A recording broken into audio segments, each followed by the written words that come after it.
Experts are astonished by the creature that divers discovering a Siberian lake discover. Everybody has heard tales of a lake monster from different parts of the globe. People have always believed that evil entities reside in the lake regardless of where they dwell. Welcome to USA Stories channel. Do not forget to subscribe and activate the bell button to receive all new updates. Now let's go to the story. Reports have included anything from the Loch Ness Monster to demons. A lot of individuals believe that a monster from the lake is ready to devour them or their family. On the other hand, a few really courageous humans have sought out these deadly animals. They remained around the lake till late at night in an attempt to discover what grotesque animals could surface. Some have ventured further and launched boats in an attempt to locate the creatures that are hidden beneath the surface. One of the most well-known legends originated in Lake Labinkar, Siberia, in Russia. It's been around since the 1800s and has long both baffled and fascinated people. Situated in the Sakai Republic, the lake is a part of the largest and coldest area in Russia. The world's deepest dive under icy water and ice took done at this precise site.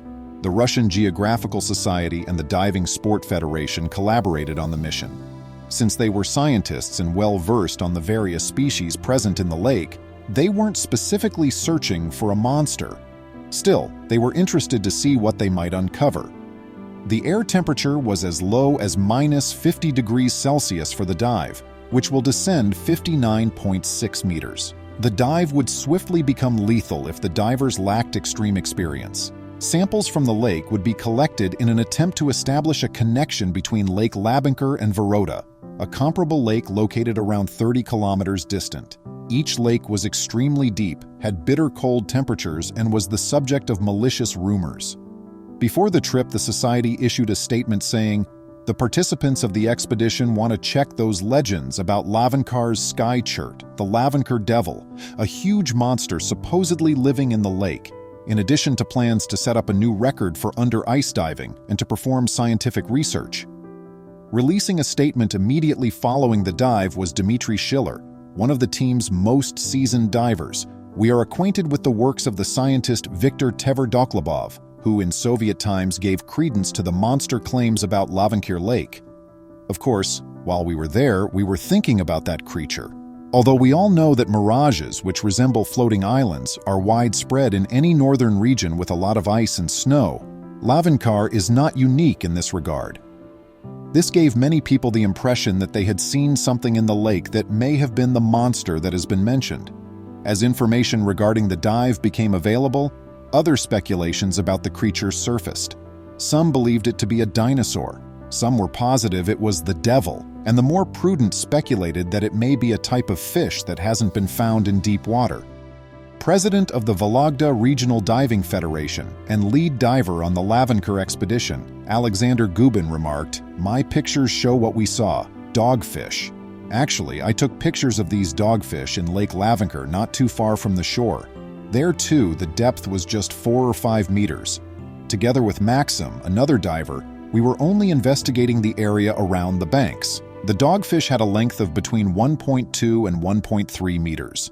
Though nearly every species in Lavinkar is this size, it is rather large for a dogfish at a depth of 10 to 12 meters. I observed 2 additional fish just like these. These were the largest animals I encountered at Labinkar. However, I am aware that 2-meter-long salmon troutfish may also be found there. I assume the stories about the monster originated from some large salmon troutfish that may have puzzled the natives. The salmon trout is a very powerful and energetic fish that can travel quickly through the water and even leap a little. From a distance, one may easily assume that something enormous is moving close to the water's surface. Many questioned whether this was the nature of the creature. Maybe Gubin had seen with his own eyes a species of dogfish that had not been officially discovered. But Gubin was fast to refute this, saying, "We didn't see anything big in Voronezh either. Though I am a realist, I am aware of those legends about the monster. Since there was undoubtedly insufficient food in the lake for a massive dinosaur, I was diving without any weapons. Actually, my primary weapon is my camera. I wonder whether my camera's telescopic lens, which acts like a genuine weapon, makes me feel safer. But I'm a bold man all around. I've stood near to crocodiles and had a tiny shark bite my camera in the Cuban Caribbean." Gubin continued to describe what he had observed and investigated when questioned more about it by the media. The lake is 14.3 kilometers long and 4 kilometers wide, with an average depth of 52 meters, but it has an unusual underwater fissure which reaches down to 80 meters. It is located in the same Sakura Republic area as Oymyakon, also referred to as the Pole of Cold, the world's coldest human habitation, around 5,000 kilometers east of Moscow. The Soviet geologist Tver Doklobov visited the lake during the Stalin period, lending credibility to reports of the monster or demon that date back to the 19th century. About the devil, he wrote, numerous theories have been put up on the type of creature that may exist. An enormous pike, a fossilized reptile, or an amphibian. We were unable to validate or invalidate these versions. We were able to uncover animal bones and jaw remnants. During a visit to Labinkar, Lyudmila Emelianeva, an associate professor of biogeography, used sonar readings to document a number of extremely large submerged items. She is not the lone researcher who has taken this action. It had been almost forgotten about Lyudmila's story of the lake monster until Gubin's interview. People were much more certain that there was something strange in the lake when her interview became public. Our echo-sounding device registered a huge object in the water under a boat on our 4th or 5th day at the lake, she claimed. The thing was above the bottom, quite thick, and had a homogeneous structure, certainly not a fish or school of fish. I was astonished, but not alarmed or outraged. Ultimately, we simply observed an odd thing in the water. We did not really see this animal. But as a scientist, I can categorically state that I am unable to provide you with an answer as to what this item may be at this time. She was persuaded that there was more than one enormous live item in the clear waters once the readings were repeated. While I can't say that we actually found and touched anything unusual, we did detect several very large underwater objects, bigger than fish or even a school of fish, with our echo-sounding device. What then lies under the lake? Did the group notice anything more? The tale became increasingly surreal as more information became available. When questioned about the depth of the dives, Dmitry Schiller elaborated on the narrative. Some speculated that because the monster only needed to surface occasionally to breathe, it wasn't regularly sighted. We conducted many dives at varying depths, both from an open-air platform and an ice tent. We went deep diving for one night at each lake. We made many diving-ready ice holes. Water samples were collected at various depths. We collected around 20 samples and performed nearly 200 distinct measurements in all. We were able to go down as far as 59.6 meters. Labinkar is 30 kilometers away from Vorota Lake. The experts believe there may be underground tunnels and that the lakes are connected. In an attempt to comprehend the distinct hydrosystem of these locations, we also had to collect some samples from Vorota.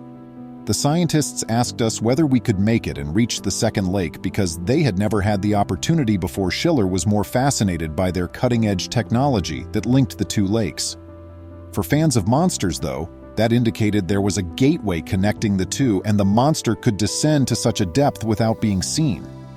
What lay even deeper if there was a doorway connecting the two lakes? If divers descended far enough, would they discover that every lake was connected? Though he talked particularly about the two lakes he had been studying, Schiller did consider this notion. The fact that both lakes had the same water level lends credence to this theory, which got us to considering the possibility of joining watercraft. The scientists at Accousion are really appreciative of our samples. In 3 months, they pledged to update us on the findings. Although it appears that there isn't much food in those lakes, I know they are eager to investigate the living things that can endure in such circumstances and to find out what the fish are consuming there. We were eager to locate the fissure said to lie near Lake Labinkar's bottom. We might have attempted to delve farther in this instance, but regrettably we were unable to locate it. Perhaps we should take up this duty on our next trip to Labinkar. Many were curious as to the specific reason the crew decided not to further their inquiry. Ultimately, it was highly costly, and the extremely low air temperature conditions, and they were just not combining properly. Thus, in response to the question of whether or not we encountered the Labinkar monster, I respond that combining those gases was in fact my monster. A fatality would have resulted from my mixing error. We were able to descend to 80 meters while practicing in the chilly White Sea. Although there were always challenges, we handled them admirably. There were no emergencies during dives into Lavenkier Lake, but the mood seemed off. We were all fretting. For instance, once the hoses became intertwined. There was a time the wind was so fierce the tent over the ice hole was almost swept away. What are your opinions on this then? Was it a dogfish, a monster, or some other kind of animal? Tell us in the comments below. We are eager to learn about your theories. Please remember to subscribe to our channel, give us a thumbs up, and turn on the notification bell so you won't miss any of our videos. If you enjoyed the tale, the next video that plays on your screen will probably move you too.